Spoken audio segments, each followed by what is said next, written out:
Welcome to the William Grand George Theater and the Roger Williams University's Performing Arts Center for tonight's performance of Baby with the Bathwater. My name is Jason, and before we get started, let's go over a few announcements. First, in any case of emergency, we do have an emergency exit to my left. Just go through the door, down the stairs, which leads you outside, and then an easier way for you to exit would be to your left, through those double doors, go into the lobby, and go out the doors you came in. Next, we do ask that you silence all electronic devices as it does distract our actors. Our actors are very aware when you are using them, so please silence them, turn them off, and put them away. Finally, our performers have the pleasure of performing on mass tonight. Due to our successful protocols, they tested negative prior to this weekend's performances. All tested negative and were cleared to perform. However, testing protocols still mask protocols apply to audience members. So please keep your mask above your nose and above your mouth at all times throughout the performance. With that being said, please enjoy Baby with the Bathwater.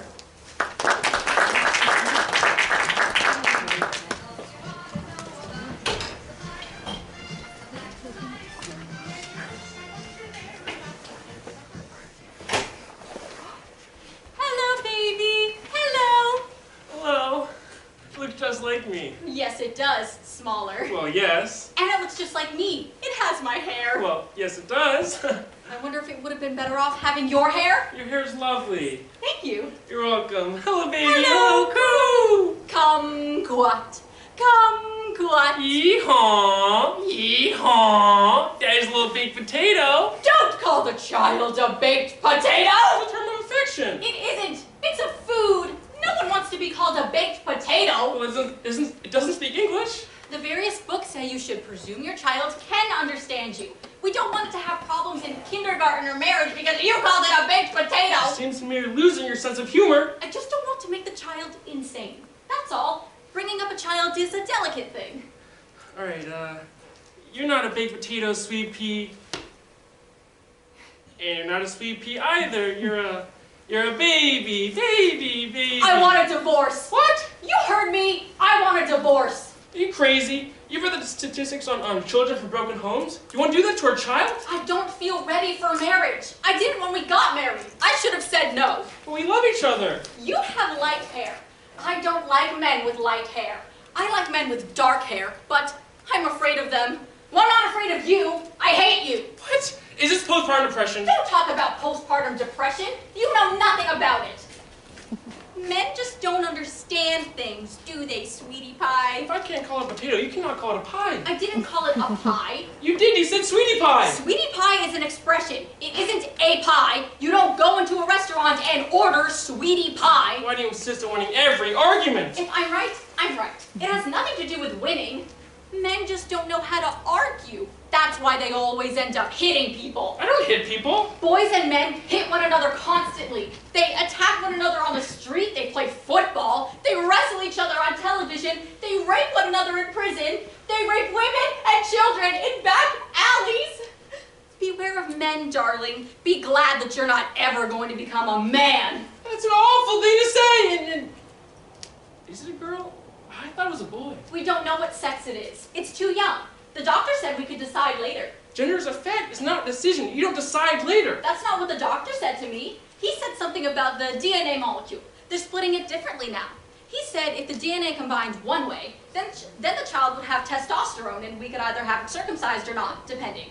Or else the DNA combines with estrogen, in which case it would be a girl. Or in some cases, the DNA combines with cobalt molecules, and then the child would be radioactive for 5,000 years and we'd have to send it out into orbit. What are you talking about? Can't you speak English? Oh, I'm married to an idiot. Your father is an idiot. Oh God, please let me meet a dark-haired man who is smarter than I am. I don't understand. We were very happy yesterday. Happy? What are you talking about? Who was happy? We were making plans of the child's schooling, which playground to take it to, whether or not to let it play with toy guns, how to toilet train it. Oh God, toilet training? I can't face it. We'll have to hire someone. We don't have money to hire anyone. Well, we'll have to earn the money. But I was let go from work. Well, you can find another job. I need rest. I really don't feel able to work right now. John, that's not practical. I just want to go back to bed. But John, you wanted to be responsible. Don't you remember? Right after that week you stayed behind the refrigerator, you came to me and said, The immaturities of my youth are over now, Helen. Let's make a baby. And so we did. Don't you remember? I need professional help. I want to go to McLean's in Massachusetts. That's the institution where James Tilly was in for a time. And he seems so calm and tranquil, and he gives his concerts, and he's a house on Martha's Vineyard. Maybe when the doctors say, I'm ready, I'd go to Martha's Vineyard. John, live up to your responsibilities! Oh God, it's crying. What should we do? Sing to it. There's no business like show business A like... lullaby, sweetheart. I don't know any lullabies. Hush, little baby, don't you cry. Mama's gonna give you a big black eye. Good heavens, those aren't the lyrics. I know they're not. I can't remember the right ones. Oh God, you're going to teach baby all the wrong lyrics to everything. It's going to have trouble with its peer group. Maybe we should hold it and stop it crying. We might drop it. I had a cocktail for breakfast. I'm not steady. Why did you have a cocktail? You're always picking on me! I'm sorry I married you! I'm sorry I gave birth to baby! I wish I were back at the Spence school. We love the baby. How can we love the baby? It won't stop that awful noise! Shut up, baby! Shut up! Oh God, please help us. Please make the baby stop. Hello? Hello, hello, hello! I'm Nanny! Oh, thank goodness you've come. Please, make it stop crying. Hello, hello. Yes, yes, it's Nanny, yes. That's right, that's right. I brought you a present. Oh, that surprised you, didn't it? See her? Who are you? Oh my God, it's crying again. Please, make it stop crying. What? I can't hear you. Child's making so much racket. Please, make it stop that awful noise. Quiet, little baby. Be quiet. Shut up! I think you've given it a heart attack. No, it's just resting. Thank goodness it stopped. Who are you? I am the ghost of Christmas Past. No, just making a joke. I get a list of all the new parents from the hospital, and then I just descend upon them. Now, I need Wednesday evenings off, and I'm allergic to asparagus and lobster. We never have lobster. And I like chunky peanut butter better than the smooth kind, but if you already have the smooth kind, we'll just finish that off before you buy a new jar. I can't afford you. And I don't do windows, and I don't do floors, and I don't do laundry, but I make salmon salad, and tuna salad, and salad niçoise, and chef salad, and chunky peanut butter sandwiches, and I make my own yogurt in a great big vat. You can't stay here. But I need help. I can't cope by myself. Yeah, but Please, John. I'm on unemployment. Well, we'll just get you another job. But what can I do? Why don't you become an astronaut? That pays very well. Or a football player, or a newscaster. Wouldn't you like to see Daddy on television, baby? Baby? I think the snake scared it. Wake up! There, that's better. Please don't shout at it. It's not good for it. Maybe I should hold it to comfort it. Oh, that would be very responsible, John. That's a good boy. Good boy. Thank you. John's been fired from his job, you see. Well, that won't put food on the table. Well, I could get a job, I suppose. But what would I do? Why don't you write a novel? The World According to Garp sold very well recently. Why don't you write something like that? That's a good idea. But I need a pencil and paper. Oh, well, here's $1. You go down to the store and buy yourself some paper and a nice felt tip pen. Now? No time like the present, right, baby? Oh, John, please put the baby down. I'm afraid one of us might drop it. I had a cocktail for breakfast, and John took some NyQuil and Quaaludes. I get tense. Put the baby down, John. You're spoiling it.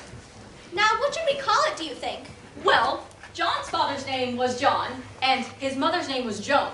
And my father's name was John, and my mother's name was Hillary, and my doctor's name was Dr. Arthur Hammerstein. But I really want a woman doctor who can understand me. But it's so hard to find a doctor. Yes, but what about a name? A name! Don't you get cross with me! All right, we won't call the baby anything. Well, we could call it John after me if it's a boy, and Helen after you if it's a girl. No! I want to call it anything now. I want to go to bed. I thought you were going to buy paper and pencil to start your novel. I don't want to. I want to sleep. But I gave you $1. I don't care. Here's another $1. Go buy yourself an ice cream soda on the way home. Oh, thank you, Nanny. I love you. We're all going to have to be very kind to her. Don't depend on Mommy, baby. She's not all there. So, what can I do for you? I really really haven't hired yet, you know, so... You want a quick one? Pardon? Us older girls have a few tricks up our sleeves. You know, I bet I know some things your wife doesn't know. I don't know. I had a quaalude this morning. I'm not really feeling up to anything. So. It's very rude to turn me down. You might hurt my feelings. Well, what about the baby? The baby doesn't have to know anything about it. Now we haven't much time. She's getting the paper and the pen and the ice cream soda. All right, let's not do it here. I feel uncomfortable in front of the baby. We can distract it. We can play loud music. We might hurt his eardrums. I want to be a good father. Well, of course you do. I have tiny little earplugs we can put in its ears. But then, what would be the point of loud music? I don't know. This is all getting too complicated. Very well. Let's just do it in the kitchen. Come on.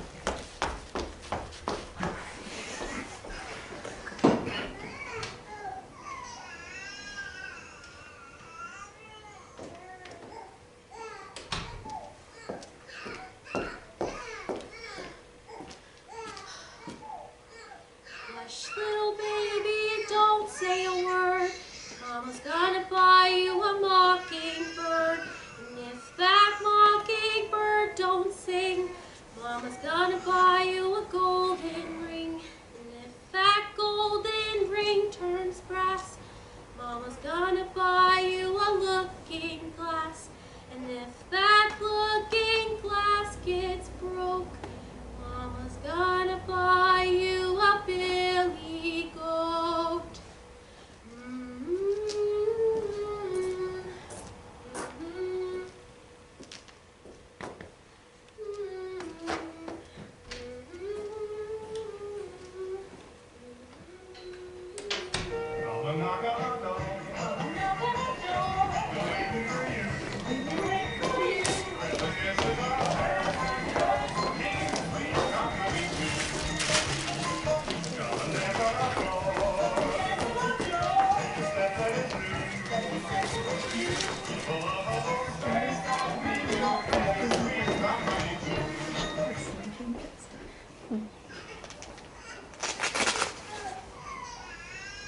Baby, we're sleeping. Now go back to sleep.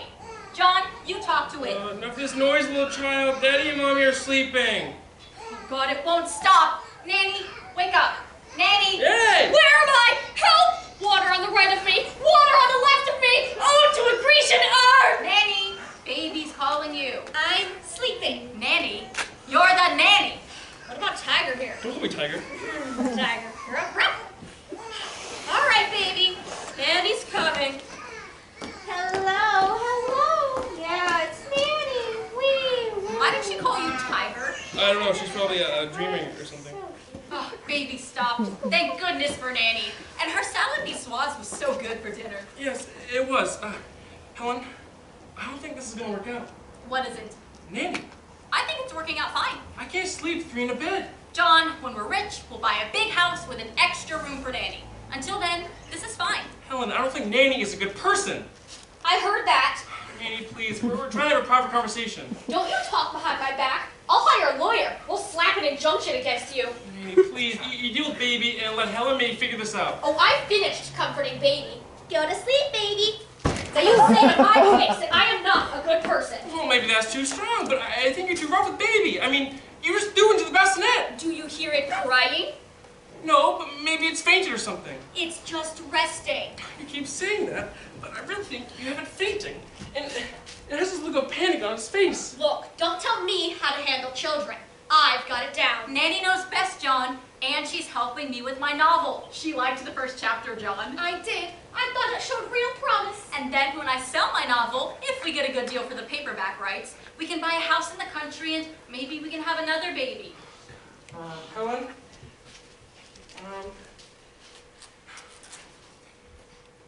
Nanny seduced me this afternoon when you were up my paper. That's a lie! It's the truth! I'll let faith with you, Helen. I'm sorry.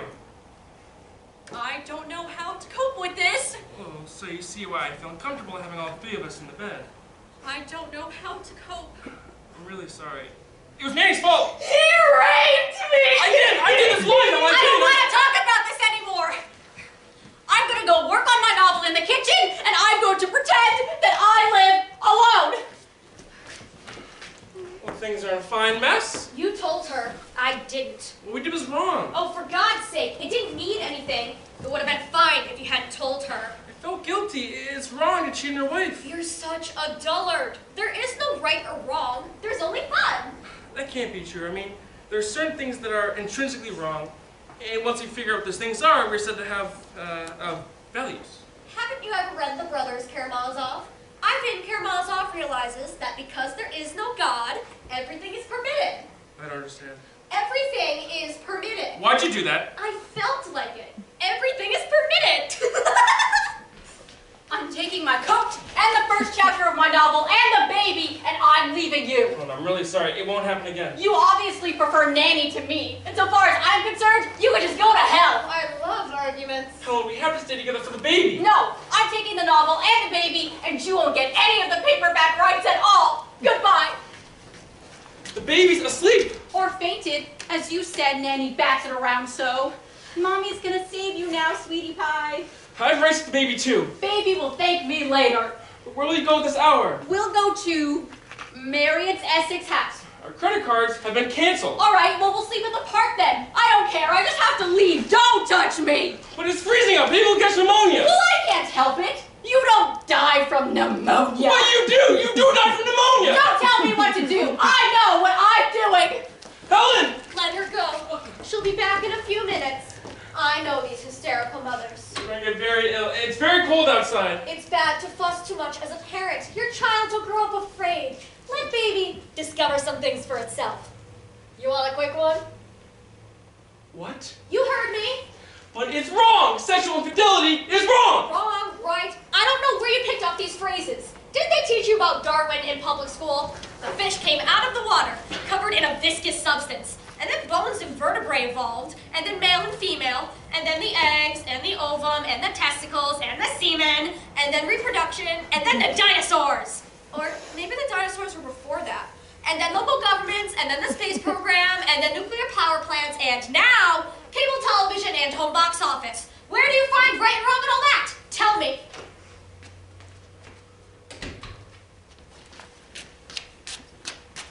I fell in a puddle. I'm all wet. Well, if it isn't Nora, 5 minutes after the end of A Doll's House. I thought you were going to help me, and now all you do is pick on me. God, the baby's soaking wet. Well, of course it's wet. I told you I fell in a puddle. Helen is the worst mother, isn't she, baby? Don't you say that. John, hit her for me. Enough of us arguing. We're going to get baby to some dry clothes, and Helen to some dry clothes, and then we're all going to take NyQuil and Quaaludes and get some sleep. And we will discuss all these problems in the morning. Is that clear? Yes, John. Yes, John. Very well. I know we're talking. Put baby clothes on my baby.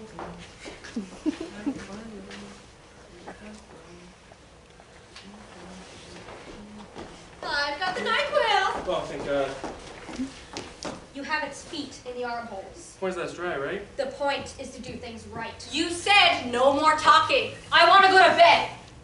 All right. In the morning, we're going to kill Nanny. Let's just have our NyQuil and not argue anymore. Should we have baby NyQuil? I don't know. What does it say on the label? I don't know. I can't read the small print. Any glasses? Well, if you can't read, then there's no solution, is there? Why don't we just ask baby? Do you want some NyQuil, honey? Do ya? Huh? Won't say. It's just staring back, hostily. Oh, why can't it be a happy baby? John, you've dressed it all wrong. It can barely move that way. I'm going to bed. I don't want to hear any more complaints.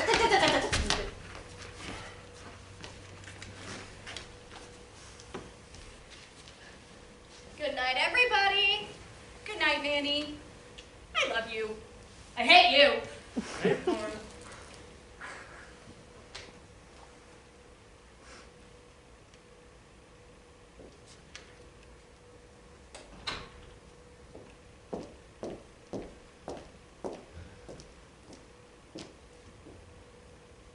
Hello, baby. Hello. Who are you? I'm just so upset. I'm very poor, and I gave birth in the hospital to a darling little boy or girl. And when they came home from the hospital, there's no heat in my apartment, and there's no furniture. There's just my German Shepherd. And, of course, I hadn't fed it since I went into the hospital. So I went out to get some baby food and dog food, but there's no furniture, so I left the baby on the floor. And when I came back,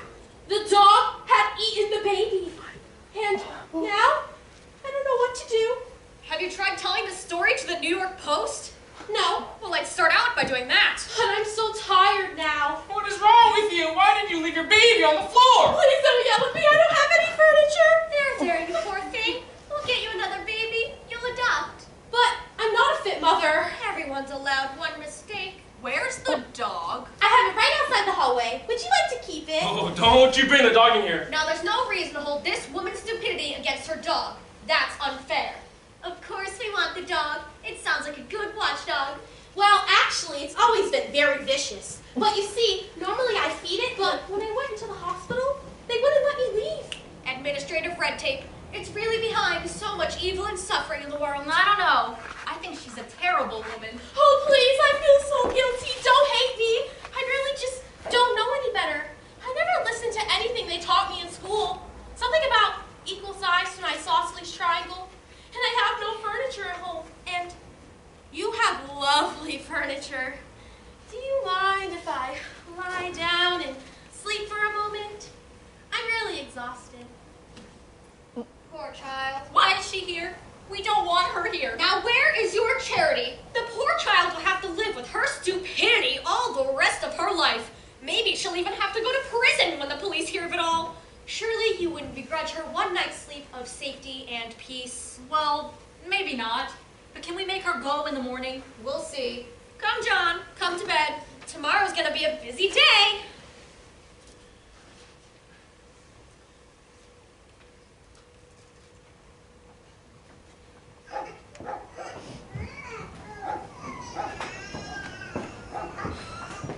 Someone make that noise stop. Be quiet, baby. Is baby barking? Oh God, that dog. Hey you, strip your dog somehow.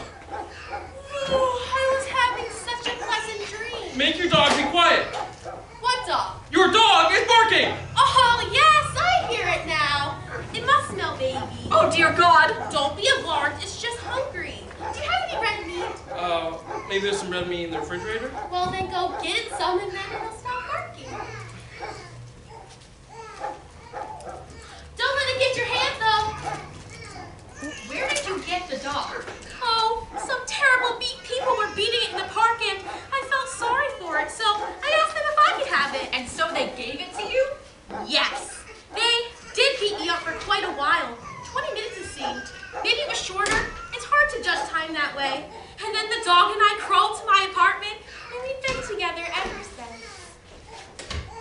It took the meat. It loves meat. I'm a vegetarian myself, and I tried feeding it bean sprouts and broccoli for a while, but that didn't work out. So much really changed, baby. I think it's made a mess. Oh, I don't want to. Let Nanny do it. I'm sleeping. Oh, I'll do it. I love babies.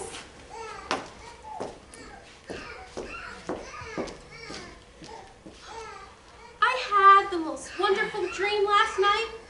I dreamt that I kidnapped your baby, and that the dog, baby, and myself took a bus to Florida and had the most wonderful time on the beach.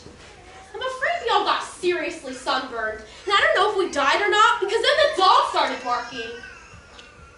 Oh, your baby's so grumpy looking. What's the matter, baby? Don't you like me? It's a very grouchy baby. We're not very happy with it. Oh, I know. I have a toy it will like. The nurses gave it to me in the hospital. It's a little red thingamajig. Isn't it cute? Oh, I don't think baby likes me. Why don't you like me, baby? Why don't you read to it then? Baby loves to be read to. Oh, all right. John, you better get up and go look for work. I just want to sleep. Leave me alone. John, you have responsibilities. Look at me. Now, if I read this to you, will you promise to smile at me, baby? Let's get a divorce. You wanted one yesterday. Let's get one now. It's not practical now. Baby needs a father, and I need financial support until I finish my novel. Chapter 7. Shortly after Mommy Dearest won her prize for Mildred Pierce, she would burst into Christopher and I's room at 3 in the morning and yell, "Fire drill, fire drill." Helen, this novel's a pipe dream. Don't you know that? What do you know? Nanny said my first chapter was brilliant. Well, not brilliant perhaps, but quite commercial, I'd say. Then, Mommy poured gasoline on the curtains and set them on fire, while Christopher and I screamed and screamed, "Ah! Ah!" But you can't write. Don't you know that? What do you know? I can too. Read the first chapter of your novel then. That'll show him. I tried to untie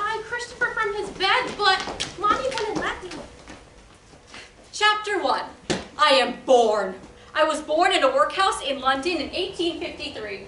As the My mother, curtains whoever came she may have closer and been, closer to had left me at the Christopher's bed. doorstep of a He cried wealthy aloud, man named "God in Mr. heaven, Squire of save me, Squireford Mom." Manor. Then However, Mama took out a wicked fire fire extinguisher extinguishers came by and the sprayed the squire's curtains doorstep and and both snatched me up and Christopher left me in the and workhouse. myself. And then, My first when tears conscious streaming memories of down her little Nell, cheeks, the she cobbler's screamed, daughter, "Clean up being your run room! over by a Back, coach and Christopher! four. Back, Christina! Look at this dirt! Quiet! Be quiet! I am trying to read from my novel. But I am reading to baby. I don't care what you're doing. You're a guest in this house.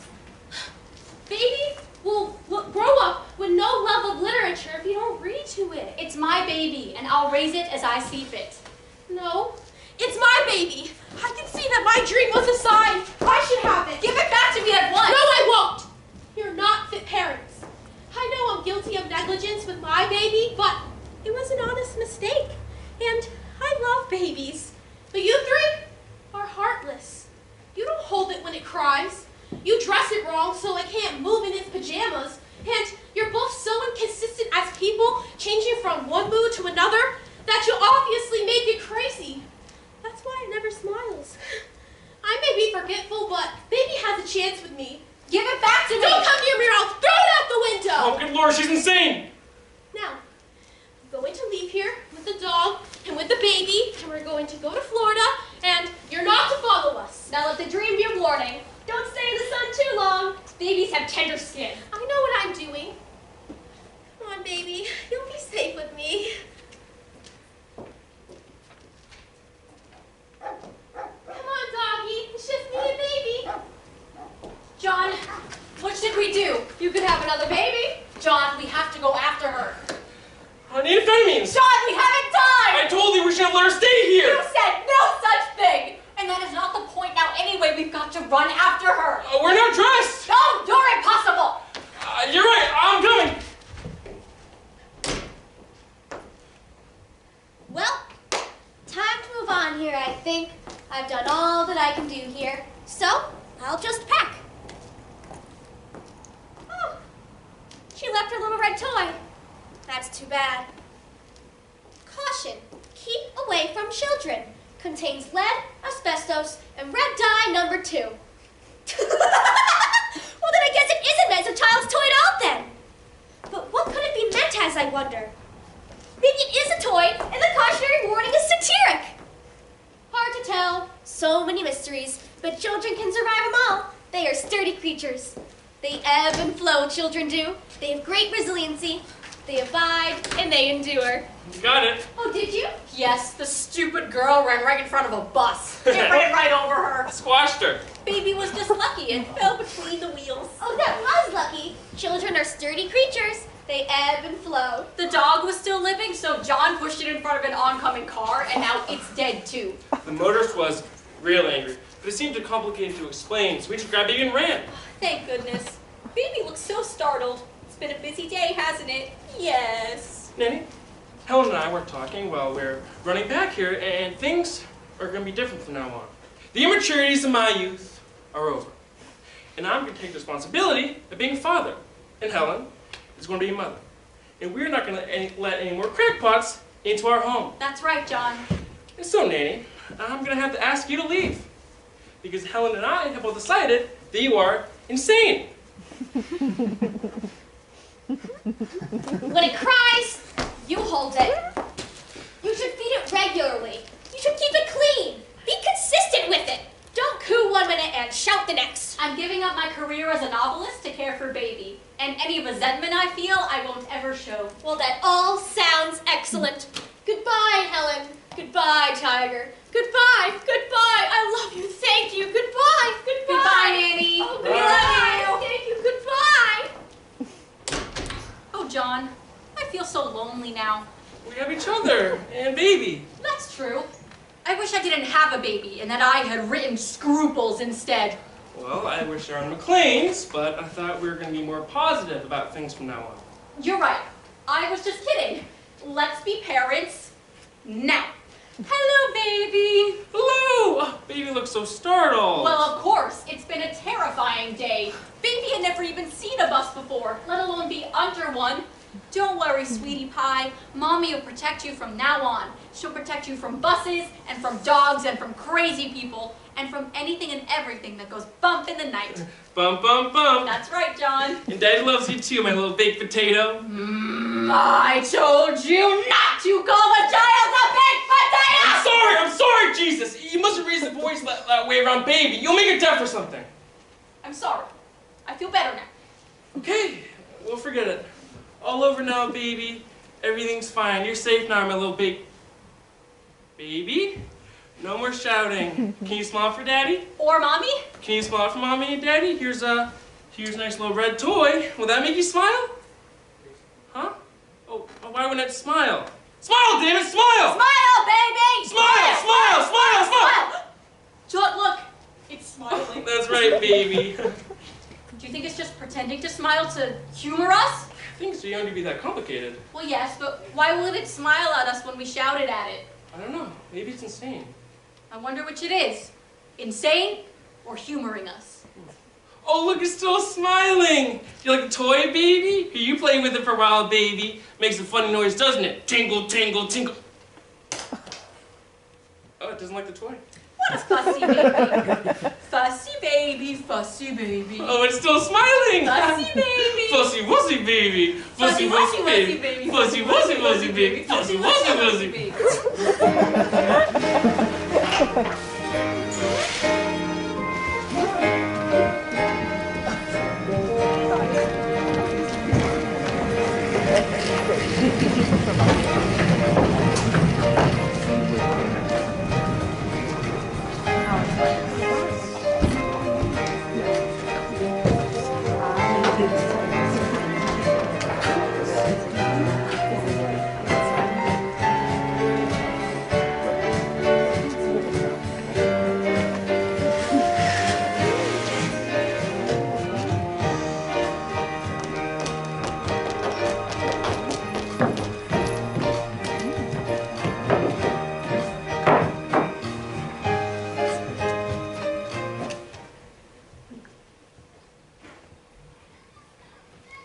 Be careful, Billy! Is that your son? Yes, Billy. It's my eyes and mouth and his father's nose. Oh, yes, I can see that. Of course I've never seen your husband's nose, but he has your mouth and eyes. Don't hang upside down, Billy. You'll crack your head open. He's reckless, just like his Uncle Fred. Oh, is that his favorite uncle? No, he's never met Fred. Fred is dead. Is that your little girl? Yes, Susie. Watch your head, Susie! It's such a full-time job looking after children. Yes, it is. Susie's a pretty child. Is her father very handsome? Oh, yes, his whole family's very nice looking. Oh, that's nice. Nobody in our family is particularly good looking. Well, except for Fred, sort of, though you never know it from the way he ended up all squashed that way. Oh, how did he die? Part of the roller skating craze. He didn't know how, and he skated right under a crosstown bus. Be careful, Billy! I don't think there's such a thing as a homely child, do you? I mean, Billy may well grow up to be quite homely, but right now he's really very cute. And your daughter is downright pretty. Oh, thank you. Watch your face, Susie. Don't fall down on it. I have a child too, you know. What? Nobody has asked me about my child.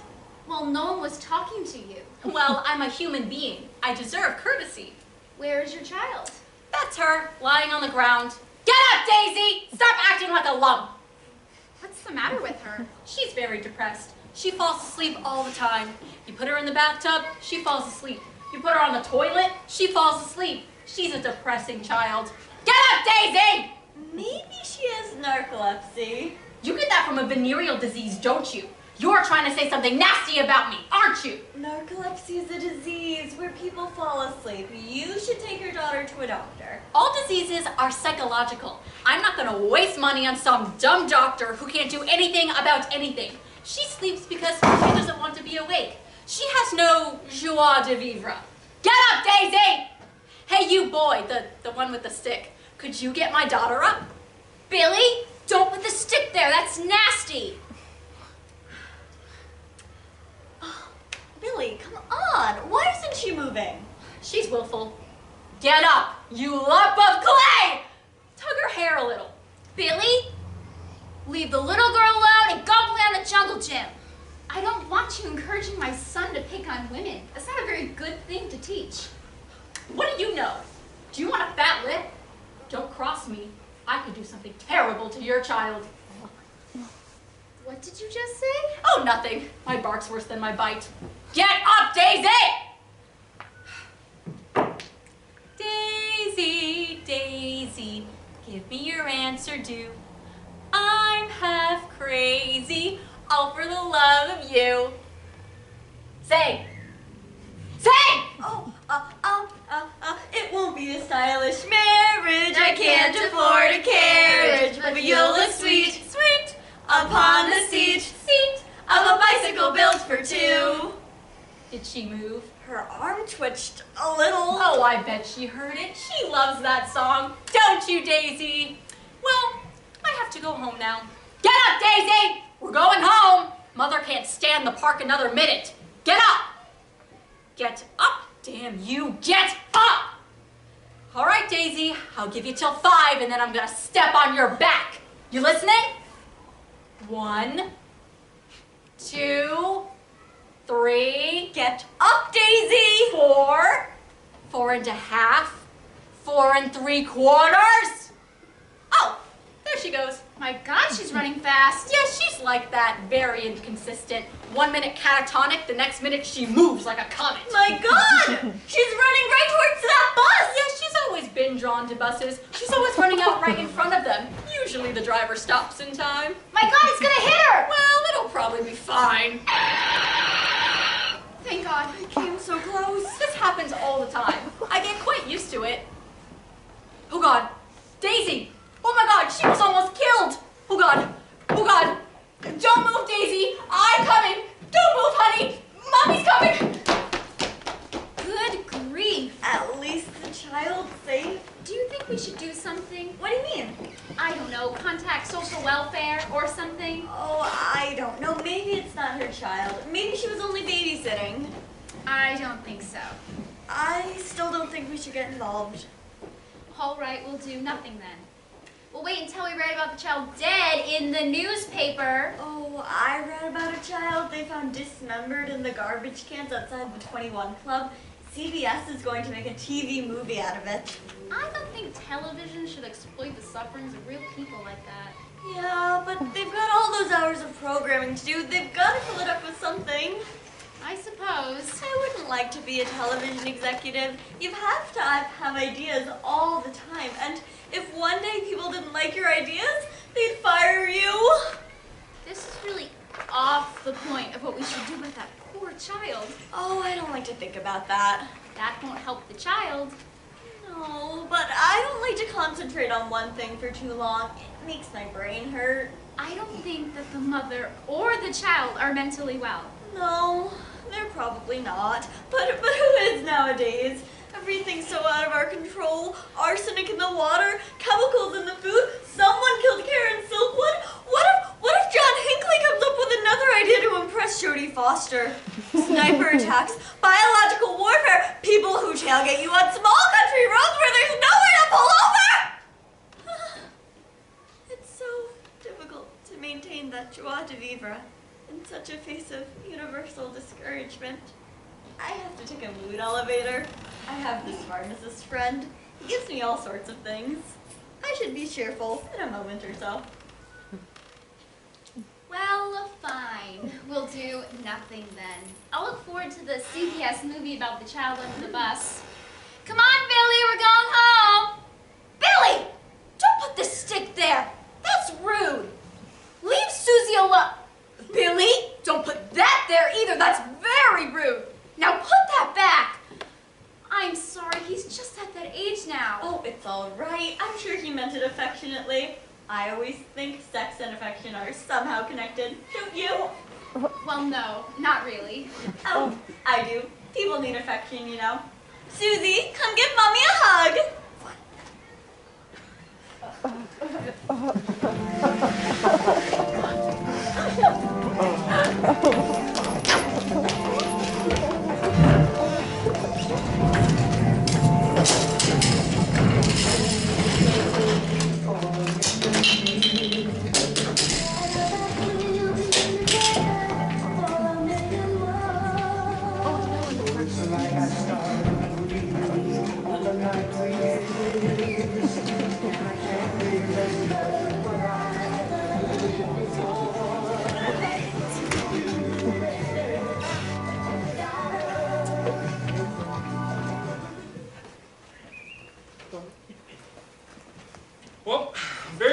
That's all I can say. I know. You said that. You said that. Get on with it. I mean, I just don't think we're good parents. Why do you say that? Did the bus run over the child? No. Did a bus run over her last week? No. Why does she keep running 2 buses? What's the matter with her? Nothing is the matter with her. She's just depressed. We have to cheer her up. Cheer up, Daisy. You're depressing us. Why is she lying in those piles of laundry all the time? Do you think that's normal? Daisy's just going through a phase. She thinks she's an inanimate object. She thinks she's a baked potato because of what you said to her when she was a baby. You're not a baked potato, sweet pea. You're Mommy's little darling. Mommy doesn't mind that she's not a novelist or that she stayed in a bad marriage just for your sake. She's willing to make that sacrifice. Ugh, do you see how unresponsive she is? It's enough to make you want to shake and bake her. Helen, we can't talk about the child that way. Did you hear what you just said? I was making a point, John. I'm not talking about actually cooking her. You have no sense of irony.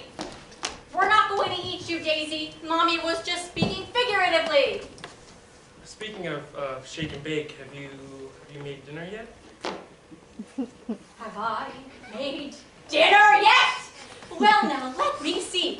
I can't remember. You were at unemployment, and then I was at the playground, and then Daisy tried to run in front of a bus! Now, I remember all of these events, but as to dinner, I'm going to have to lie down and think. Helen, don't do this again. You know what makes me furious? Helen, stop staring at the ceiling! Helen! Helen! God damn it! I smashed one of Daisy's toys! You want me to smash another one? Helen! Get up! Look at me! Alright, I'm gonna smash another one of Daisy's toys! Oh, good God. Listen to me. What's happened to us? We ruined that poor child. I'm gonna take her and leave you. We've got to get away from you. Daisy, honey, get up. Dad loves you. Daisy, get up. Daisy, Daisy. God damn it, get up! All right, Daisy, I'm just gonna have to carry you then. Helen, I'm taking Daisy in the laundry and we're leaving you. I don't know where we're gonna go, but we're going someplace. Helen, can you hear me? We're leaving now. Goodbye. And you'll never get any of the paperback rights. Oh, there aren't any paperback rights, Helen. You live in a fool's paradise. We are leaving now. I don't know where we're gonna go. We're going someplace. I just need a drink first, though. Where's the vodka? Helen. Daisy, do you know where the vodka is? Daisy. Helen. Daisy, help. God damn it! I'm talking to people! Are you deaf? How did I get into this position? Where's the vodka? It's in the toy duck. Toy duck. Toy duck. Oh, right. Thank you. Why can't we even look at him like normal people?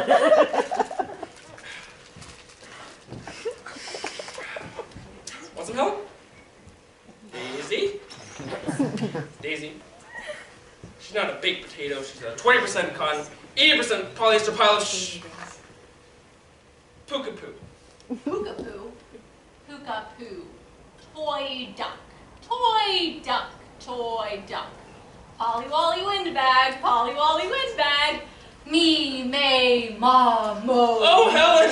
You're talking again! Oh, I'm sorry I asked about dinner. Want a cocktail? Thanks. I'm too tired.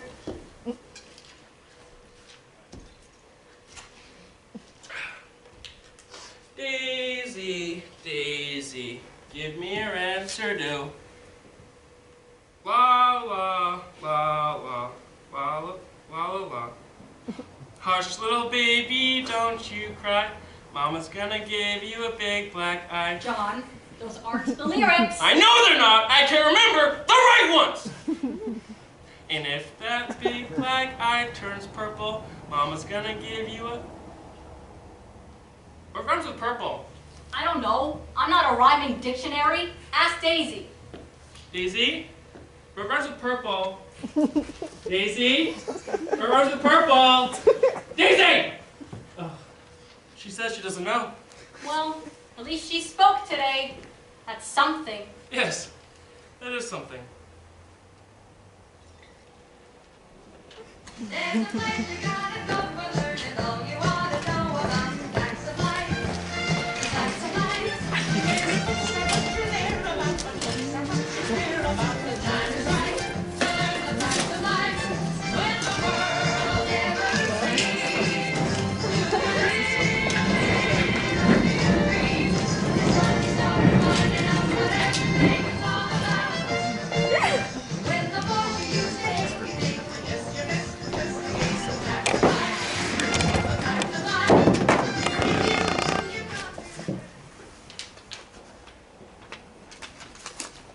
You can send Miss Pringle in now, Henry. I love having a male secretary. Makes it all worthwhile. Sharpen all the pencils, please, Henry. Then check the coffee pot. Hello, Miss Pringle. How are you? I'm fine, Mrs. Willoughby, but I wanted to talk to you about Daisy Dingleberry. Oh, yes, the peculiar child who's doing so well in the track team. Oh, yes, she runs very quickly, but I felt that I should... Wait a moment, would you? Henry, can you check if we have enough non-dairy creamer for the coffee, would you? Then I want you to go out and buy my husband a birthday present for me. I don't have time. Thank you, sweetie. I'm sorry, what were you saying? Well, I'm worried about Daisy. She is doing very well on the track team, and some days she does well in her classes, and other days she just stares, and then she's absent a lot. Yes, I see. I see. Go on. Oh, well, it's her summer essay. You know, what I did last summer. What did you do? Oh, no. It's the topic of the essay, you know, what you did last summer. Mr. Willoughby and I went to the New Jersey seashore. He was brought up there. It brings back fond memories of his childhood, bouncing on his mother's knee, being hugged, being kissed.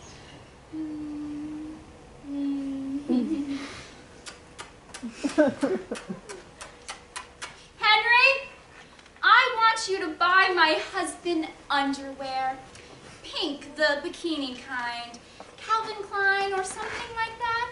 Or you could use your Amen catalog if that wouldn't take too long. Mr. Willoughby is a medium. Thank you. I'm sorry, what were you saying? About Daisy's essay. What about it? Well... Wait a moment. Henry, I mean Mr. Willoughby is a medium size. Not that he holds seances. I didn't want there to be any misunderstanding. Not that I thought there was, but just in case. I myself am into black magic. Henry, I have taken out a black candle and I am thinking of you. Do you have that? No, I'm sorry, about Daisy's essay. I'm all ears. Well... Which is a figure of speech, as you can indeed see. I'm a lot more than just ears. I have a head, and a neck, and a trunk, and a lower body, and legs and feet. I have legs and feet, Henry. I hope you're working quickly. Pay attention to me. Focus your mind on what I'm saying. I do not have all day. Yes, I'm sorry. You're right, I will. Oh, I admire strong women. I always thought that maybe I was a lesbian, but I never had the chance to experiment with that side of myself. You're not interested, are you? You're single? Perhaps you are a lesbian. I'm not a lesbian, thank you anyways. Neither am I. I just thought maybe I was. Henry, you don't think I'm a lesbian, do you? The intercom only works one way. It needs to be repaired. Of course, Henry's a mute anyway. Mrs. Willoughby, please just put your hand over your mouth for a moment and just don't say a word. I'm all ears. Thank you. When I read Daisy's essay, I was very disturbed, and I wanted you to listen to it. What I did for my summer vacation by Daisy Dingleberry.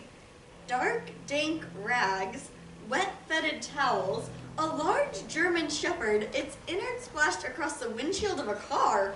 Is this a memory? Is it a dream? I am trapped. I am trapped. I try to escape and kill myself, but the buses always stop. Old people and children get discounts on buses, but still no one will ever kill me. How did I even learn to speak? It is amazing. I am a baked potato. I am a summer squash. I am a vegetable. I'm an inanimate object who from time to time can run really fast, but I am not really alive. Help, help, help. I am drowning, I am drowning. My lungs fill with summer ocean, but still I do not die. This awful life goes on and on. Can no one rescue me? What do you think I should do? I'd give her an A. I think it was very good. The style is good. It rambles a bit, but it's unexpected. It's sort of like an intriguing combination of Donald Bartholomew and Sesame Street. All that I'm a baked potato stuff. I liked it. But don't you think the child needs help? Well, a good editor would give her pointers, granted, but I think she's a long way from publishing it. I think that she should stay in school, work on her essays, the school track team needs her, there's no one that runs as fast. I think this is all premature, Miss Pringle. I feel she should see the school psychologist. I am the school psychologist. What happened to Mr. Briers? I fired him. I thought a woman would be better suited for the job. But do you have, a degree in psychology? I imagine I do. I can have Henry check if you insist. Are you sure you're not a lesbian? You're too forceful. It's unfeminine. And I think that you're picking on this poor child. She shows signs of promising creativity. And first you try to send her into premature publishing. And now you want to send her to some awful head shrinker who will rob her of all of her creativity and then name some awful god of normalcy. Well, Miss Pringle, this is what I have to say to you. I will not let you rob Daisy Dingleberry of her creativity. She will not see a school psychologist as long as she's in this school. And you are hereby fired from your position as teacher in this school. Good day. Henry, can you please remove Miss Pringle bodily from my office, Speedy, would you? No, I can see myself out. Thank you anyways. But can I just say that I think you are insane.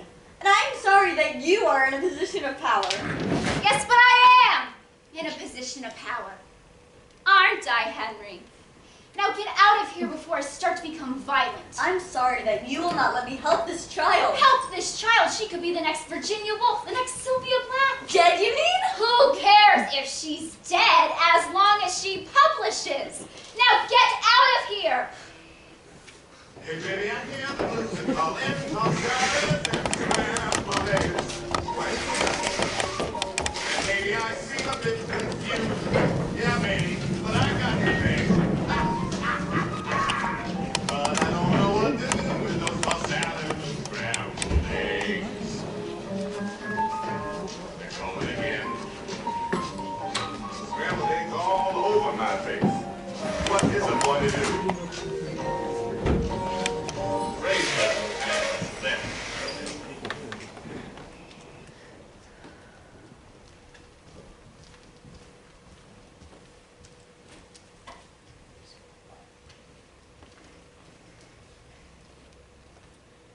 Come in, please. State your name, please. Daisy, How old are you? I'm 17. I wish I had got your case earlier. Why are you wearing a dress? Oh, am I? I'm sorry. I didn't realize. I know I'm a boy, a young man. It's just, I was so used to wearing dresses for so long that some mornings I wake up and I just forget. I should really clear all the dresses out of my closet. Why did you used to wear dresses? Well, that's how my parents dressed me. They said they didn't know what sex I was, but I had to have been one of the two. So they took a guess and they just guessed wrong. Are your genitals in any way misleading? No, I don't believe so. My parents never really checked. It was kind of a politeness on their part. My mother is sort of delicate and my father rests a lot. Did you think they act out of politeness? Well, probably. It all got sorted out eventually when I was 11. and I came across this medical book that had pictures in it, and I realized it looked more like the boy than the girl. But then my mother had always wanted a girl, or a bestseller, and I didn't want to disappoint her. But then some days, I don't know what gets into me. I would just feel like striking out at them. And so I'd wait till she was having one of her crying fits, and I took the book to her. I was 12 now, and I said, "Have you ever seen this book? Are you totally insane? Why have you named me Daisy? Everyone has always said I was a boy. What's the matter with you?" And she kept crying, and she said something about Judith Krantz and something about being out of Shake and Bake Chicken. And then she said, "I want to die." Oh, and then she said, "Perhaps you're a boy, but we don't want to jump to any hasty conclusions. So we'd wait and see if I menstruated or not." And when I asked her what that word meant, she slapped me and washed my mouth out with soap. And then she apologized and hugged me and said she was a bad mother. Then she washed her mouth out with soap.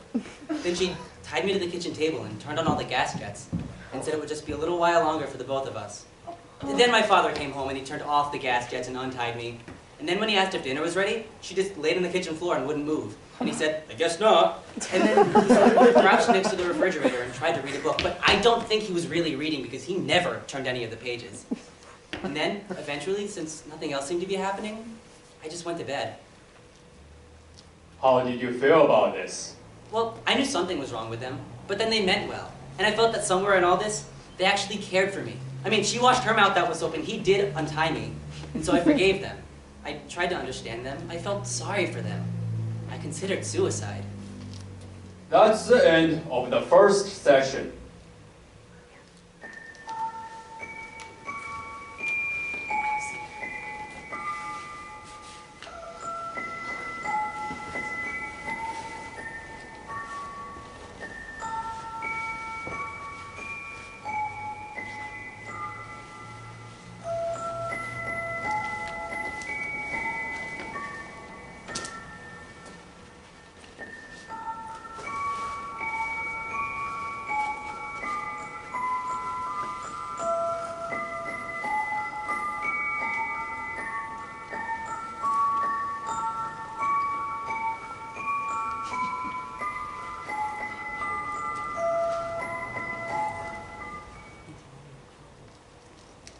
This is your second session. How old are you? I'm 19 now.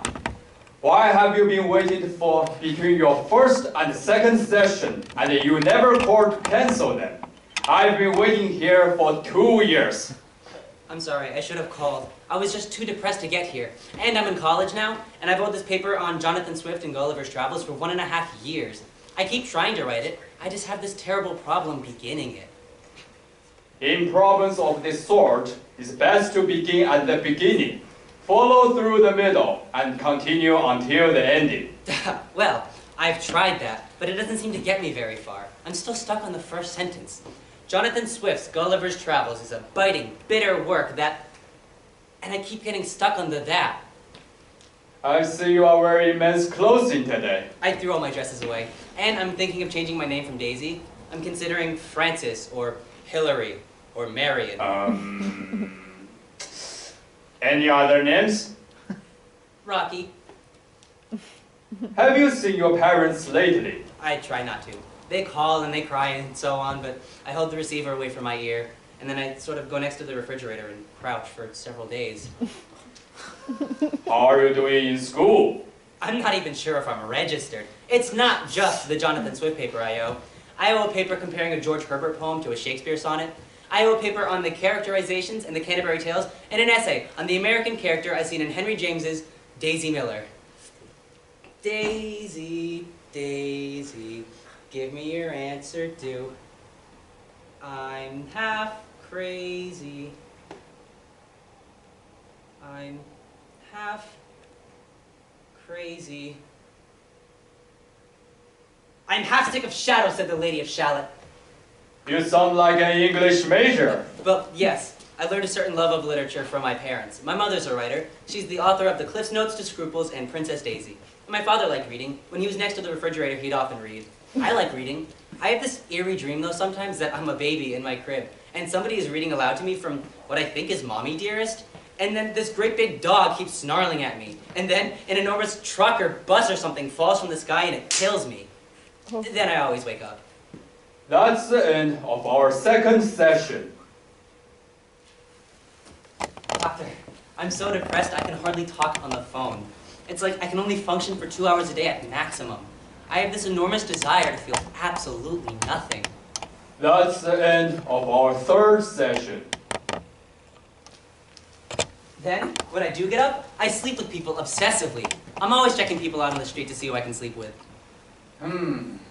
Eventually, you will get a lot of venereal diseases. I know, I already have. It's just that during the sex, there are these 10 or 20 seconds during which I forget who I am and where I am.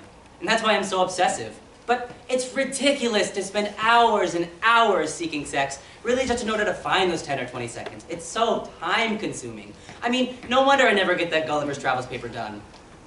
Oh, you still haven't done that paper. No, I've been a college freshman for 5 years now. I'm never going to graduate. At registration every fall, people just laugh at me. That's the end of our 53rd session. See you Tuesday. I mean, it's the inconsistency I hate them most for. 1 minute they're cooing and cuddling and feeding me NyQuil, and the next minute they're turning on the gas jets or laying on the floor or threatening to step on my back. How dare they treat me like that? What's the matter with them? If they didn't know how to raise a child, they should have gotten a dog or a kid. They're more independent. Or a gerbil, but left me unborn. That's the end of our 215th session. I passed this couple on the street yesterday, and they had this 4-year-old walking between them, and the parents were fighting, and you could just tell that they were insane. I wanted to snatch the child from them, and... And what? I don't know, hurl it in front of a car or something? It was too late to save it, but at least it would be dead. That's the end of our 377th session. Look, perhaps my parents aren't actually evil, and my plan of hiring a hit person to kill them is going too far. They're not evil, they're just disturbed. And they mean well. But meaning well is not enough. How's your Gulliver's Travels paper going? I'm too depressed. I'm afraid I'm going to be on vacation next week. I'm not happy with my present name. I will be just gone a week. And I wore a dress last week. I won't be gone that long. And I slept with 30 people. I hope you enjoyed it. And I can't be responsible for what I might do next week. Please, please, I need a vacation. All right, take your stupid vacation. I just hope it rains. You are trying to manipulate me. Well, yes, but I mean well. Doctor, I've been in therapy with you for 10 years now. I've been a college freshman for 6 years and a college sophomore for 4. The national defense loan I've taken out to pay for this idiotic education is going to take me a lifetime to repay. I don't know, I just feel sort of, well, stuck. Yes? Oh, and I had another memory I'd forgotten. Something else my parents did to me. It was during the period that I laid in the laundry pile. Yes? My mother had promised me I could have ice cream if I could just stand up for 10 minutes and not lay in the laundry. Then, when I did stand up for 10 minutes, it turns out she had forgotten she was defrosting the refrigerator and the ice cream had all melted. It was so typical of her. She had a college education. Who could forget they were defrosting the refrigerator? I mean, don't you just hate her? How old are you? 27. Don't you think it is time you let go of all of this? What? Don't you think you should move on with your life? Yes, your parents were impossible, but that already happened. It's time to move on. Why don't you do your damn Gulliver Travels paper? Why don't you decide on a name?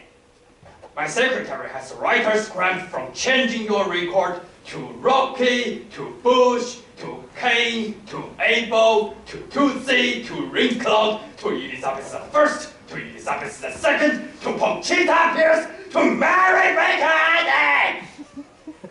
I mean, we know you had a rough start, but pull yourself together! You are smart, you have resources, you can't blame them forever!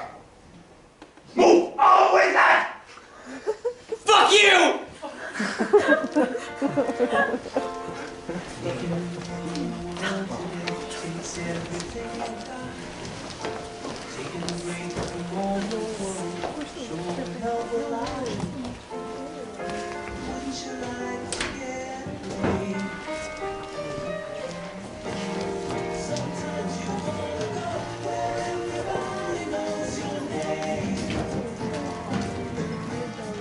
I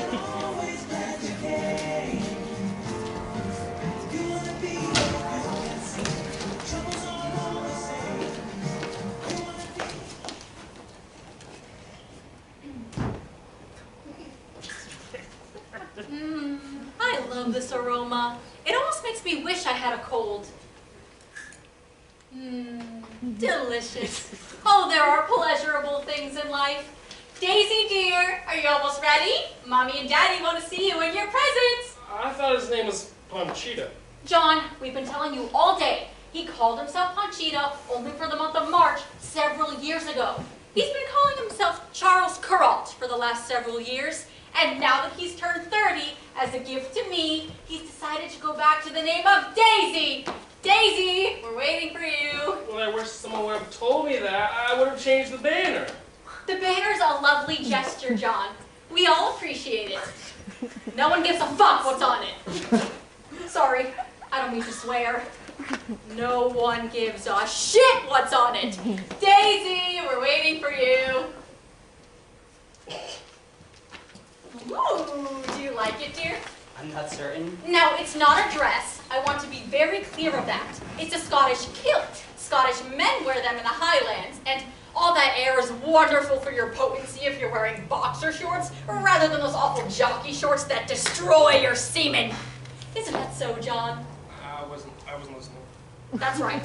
You weren't listening. None of us were. All our heads were elsewhere.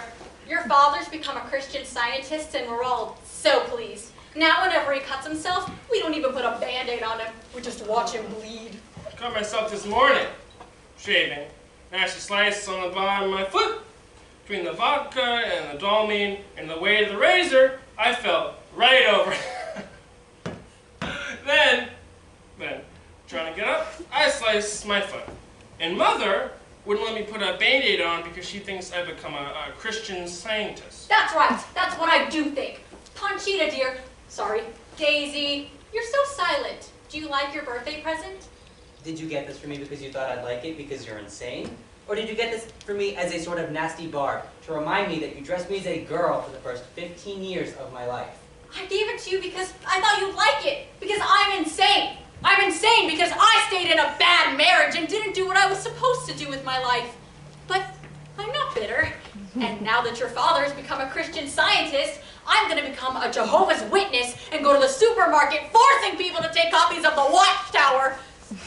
Perhaps the Watchtower will publish me. Certainly somebody has to. Someday. Your mother is going through a bit of a religious phase. Cocktail, anyone? Your father calls drinking from a bottle a cocktail. It's sort of adorable, really. No, dear, but you have one. Oh, I am enjoying life so much today. And you've turned 30. And that means that I am getting closer to death than have wasted my youth. Oh, it cheers me up. Happy birthday, dear. He hasn't opened up his other presents. Oh, yes, Daisy, dear, we have other presents. Here's one.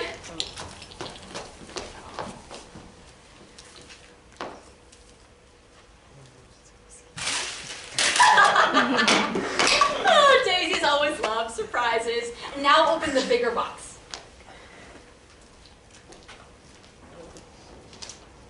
Wow! Woogie, woogie, woogie, surprise! Everybody sing. Happy birthday, Daisy dear, Daisy dear. Happy birthday, happy birthday, happy birthday. Who is this? I'm your Auntie May. No, just kidding. I'm the Antichrist. Oh, no, just kidding. I'm your Auntie Nanny. This is Nanny. Don't you remember Nanny? I remember something. God knows what. Why did you sing Happy Birthday to the wrong melody? Oh, well, Nanny told us that you have to pay a royalty to sing the melody to the real Happy Birthday song. The selfish people who wrote that stupid melody don't have to lift a finger for the rest of their fucking lives, while I have to sweat and slave over the cliffs notes to the thornbirds. And all because your father has never been able to earn a living. Now why don't you just keel over and die? Just kidding. I'm fine. Hello. Oh, what pretty blue eyes you have. Oh, coo. Shut up! Coming back distract you, honey? Slightly. I try not to remember too much. It doesn't get me anywhere. Happy birthday! Shut! There are spies from ASCAP everywhere. Oh, it's so nice to see my baby all grown up. And what a pretty dress. The plaid matches your eyes. It's not a dress, Nanny. It's a kilt. Well, whatever it is, it's very becoming. Happy birthday! Please, John, please! We can't afford to pay the royalties. There. Shut up! Oh, all my babies grow up so strong and healthy. I'm so pleased.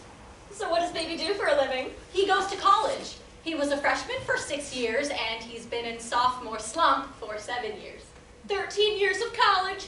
Baby must be very smart. He's been having trouble writing his freshman expository writing paper on Gulliver's Travels. How's that going, Rocky? Sorry, Daisy. I finished it. I thought I'd read it to you. Oh, this will be a treat. John, you still there? John, Daisy's going to read to us. Let me just put on my glasses. Gulliver's Travels is a biting, bitter work that depresses me greatly. Ooh, I like it so far. By the end of the book, Gulliver has come to agree with the king of Brobdingnag's assessment that mankind is the, quote, most pernicious race of little odious vermin that nature has ever suffered to crawl upon the face of the earth, unquote. At the end of the book, Gulliver rejects mankind and finds that he prefers the company of horses to humans. We are meant to find Gulliver's disgust with humanity to be understandable, but to also see that he is by now gone mad. However, I do not wish to write papers analyzing these things anymore, as I agree with Gulliver and find most of the world, including teachers, to be less worthwhile to speak to than horses. However, I do not like horses either. So, I've decided after 13 years of schooling that I am not meant to go to college, and so I'm withdrawing. Fuck your degree, I'm going to become a bus driver.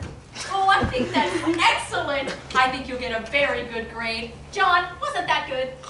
And how interesting you become a bus driver. You've always been drawn to buses. I love buses too! I adore all public transportation. The danger of derailing, the closeness of the people, the smells, the dirt. I'm sort of like bacteria. Wherever I am, I thrive. I'm glad you like the paper. I should also tell you that I'm getting married. Married?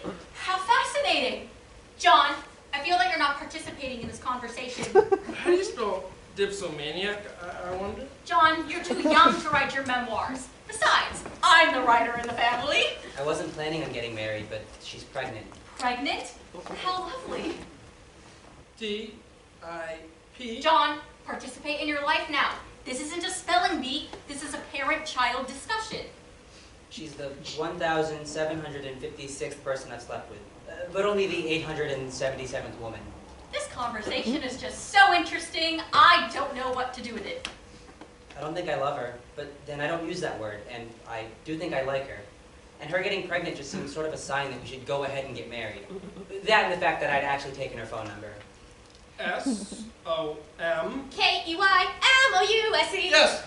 Thank you. Well, I think it's marvelous. Congratulations, Daisy. Well, your father and I will have lots of advice to give you. Don't give the baby NyQuil until it's about 3. We made a mistake with you. I don't really wish to hear your advice. Well, we listened to your awful paper. You can at least do us the courtesy of listening to whatever garbage we have to say. Oh dear, here comes an owl again. Oh, your father's having problems again. John, try to spell delirium tremens. That's a fun word. Z-B-X? No, dear, that's way off. Oh, God, he's going to be spelling all night long now. He's impossible to talk to when he's spelling. But, Daisy, you're here and we'll talk, right?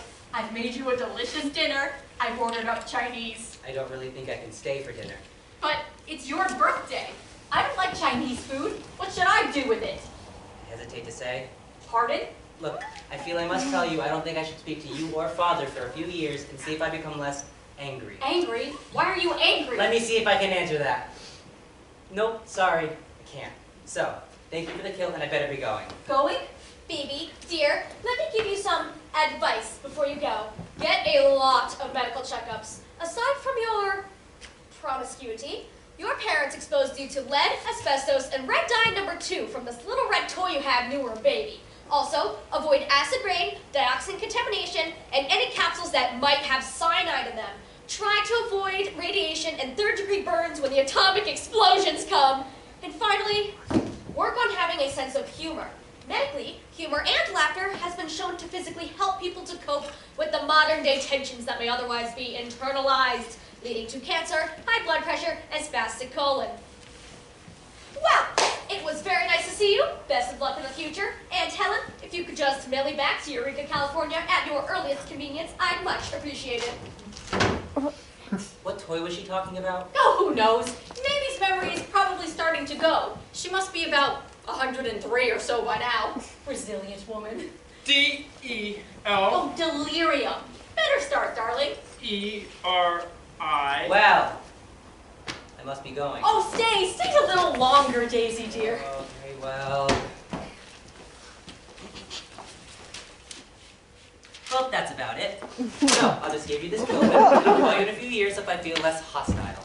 That would be lovely. Thank you, Daisy. Goodbye. How sharper than a serpent's tooth it is to have an ungrateful child. John, what's that from? D-L. What's that from, John? E-R-I-M-O-U-S-C. There. What's delirium mouse? God only knows, John. Oh, another kill. No, dear, Daisy gave it back. He said some very rude things, and then he left. Oh. Maybe he was angry about the banner? Yes, maybe that's it. Nonetheless, to err is human, to forgive, divine. What's that from, John? Bartlett's famous quotations. Oh, you're just useless. Nanny, what's that from? Also, how sharper than a serpent's tooth. What's that from? I have nothing more to say. Send me to the post office. Send me to the post office. What an orderly life Nanny leads. How I envy that. They're low-flying little beasts, aren't they, John? John, I wonder if I'm too old to have another baby. We could try again. But perhaps you're not in the mood tonight.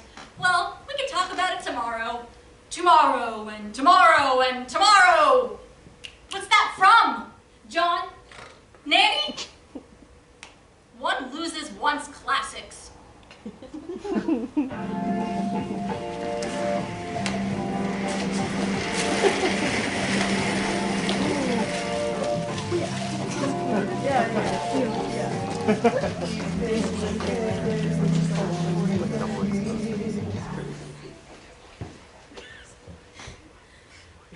Hello, baby. Hello. Coo, coo. It's such a cute baby. Isn't it amazing how immediately one loves them? Yes, I guess so. Say hello to the baby, Alexander. Oh, hello. Alexander, you're so stiff. Be more friendly to the child. Hello, baby. Hello. Now, we do know it's sex, right? Yes, it's a boy. Remember, we sent out that postcard last week that said, Alexander and Susan Nevsky are proud to announce the birth of their son, Alexander Nevsky Jr. Yes, I remember. I was just testing you and checking that you weren't suddenly insane and saying it was a girl. No, I'm not insane. Hello, Alexander Jr. How odd that you're called Alexander Nevsky. Do you have Russian ancestors? No. Truthfully, I took the name myself. I like the musical score to the movie.